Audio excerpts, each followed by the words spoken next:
The history of greatest film influencers will read thusly: DeMille, Wells, Hitchcock, Spielberg, and Lasseter. I'm not even kidding.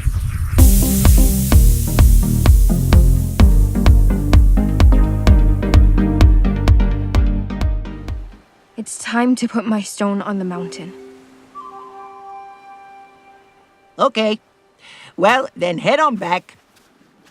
Put that stone up there.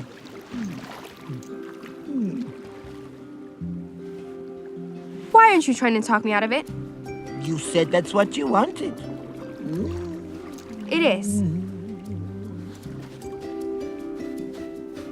When I die, I'm going to come back as one of these. Or I chose the wrong tattoo. Why are you acting weird? I'm the village crazy lady. That's my job. Moana tells the story of a young island girl as she pursues her purpose on the ocean and is joined by a demigod voiced by The Rock. John Lasseter has overseen a hot streak like no other from his times at Pixar, now to Disney film after Disney film after Disney film that knocks it out of the park. Is Moana any different? Here's 5 things you might want to know about Moana. Oh my goodness, this movie is so good. Disney just killing it. Let's start here, where we often start, with the animation. It is gorgeous on every level. Stunning effects on the water and the sand and lava and the human emotion. They just do so good at this. And I know I always say this about computer-generated films. It seems like everyone that comes out, I'm like, oh, it's beautiful and it's gorgeous. This is like a whole nother level. I was stunned. I continue to be stunned by the technical advances they're making in computer-generated animation. And this movie takes it further than any movie I have ever seen.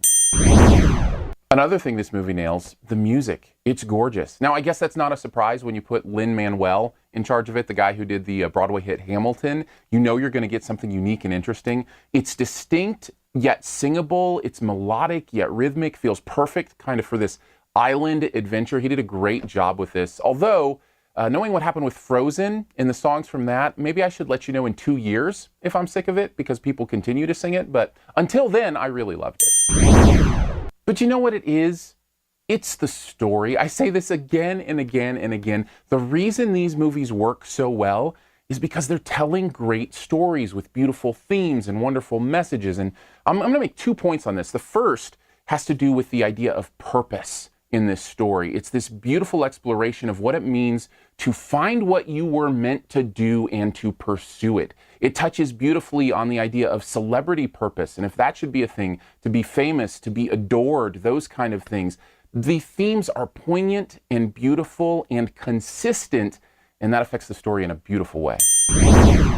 The other point I wanted to touch on as relates to story, just briefly, is to mention there was no love interest in this movie. It wasn't needed. So many times these movies, especially that have a tweenage or teenage protagonist, feel like they have to build in some sort of, romance or unrequited love or, love triangle or something like that. There is none of that here. And I think it's to the movie's credit. Not that that stuff has to be bad. You can build that stuff into a story with purpose. But this story didn't need it. The writers knew that. They left it out. And the story is better because of it. The other thing that works here, the humor, most of the time. This movie is really funny, and a lot of that comes down to The Rock. He is the best frantic companion in a Disney movie, probably since Robin Williams as our friend the genie. I mean, it is a great performance, and I really enjoyed it. Here's the problem, and this is why I'm actually going to give this a yellow instead of a green. Some of the jokes do fall flat. It is kind of hit or miss. In a couple of these jokes, actually missed really hard for me. Like, it was almost painful. Now, it's just here and gone, and because there's a lot of humor here, it gets kind of washed away in the waves of laughter. But there are moments where the humor didn't work, and because of that, this is more of a warning than a full-on recommendation. Overall, though, Moana is beautiful. It's poignant. It's well done. It's a great story and well worth your watch. Disney continues to keep their hot streak going. I give this one a solid A-. Thanks for checking out this Your Movie Friend review. We'll get to the best ever challenge here in a bit. First, if you want to connect more with what goes on here at Your Movie Friend, I would love to do that. You can watch other reviews, support the channel here on YouTube by clicking the info button up here. You can also find me on Twitter. Aaron Dicer's my name, Aarondicer. Love communicating there. And if you enjoy podcasts, I'd encourage you to search and subscribe to SiftPop, SiftPop. It's the weekly podcast we do here at Your Movie Friend. I team up with Andrew Ormsby from Flick Freaks YouTube channel. We have a guest on every week and talk about whatever movie's out, whatever other pop culture that we want to chat about. That's SiftPop, SiftPop. So you can check that out there. All right, on to the Best Ever Challenge. This is where you name the best movie ever in a particular category. Also try to identify my choice. What is the best ever movie set on an island? Now, there are a lot of good ones here. And yes, I love Wilson too, but I'm going to have to go with the one where a supposed shaving cream bottle started all the trouble. Take a guess at mine in the comments. Leave your choice there as well. First person to get it right does get a point, and as always, here's 5 extra seconds. In case you want to subscribe, just click the logo right down in this corner.